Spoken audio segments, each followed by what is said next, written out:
এ বাবা কিছু দিয়ে যাও। এ ভাই আমাকে 1 লিটার পেট্রোল দিও।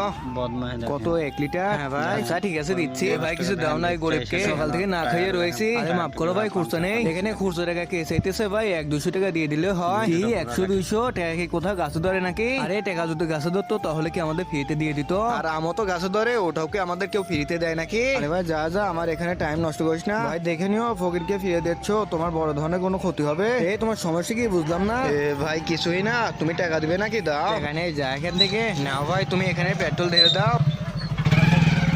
এমনিতে কত টাকা লিটার ভাই এই কথা জিজ্ঞেস করো না, শুধু কিছুদিন অপেক্ষা করো। এই তেল তুমি সোনার দোকানে প্যাকেট করে বিক্রি করে দেখবে। তুমি একদম ঠিকই বলেছো। প্রতিদিন সকালে উঠেই শুনি যে পেট্রোলের দাম বেড়ে গেছে। এখন বলো 1 লিটার তেলের দাম কত হয়েছে? 420 টাকা। 420 টাকা। সকালে তো শুনলাম যে পেট্রোলের দাম 402 টাকা হয়েছে। দেখো ভাই, শহরে পেট্রোল পাম্প থেকে এই পেট্রোল নিয়ে এসে শুনশান জায়গায় বেচতে হয়, তার জন্য আমাদের 20-30 টাকা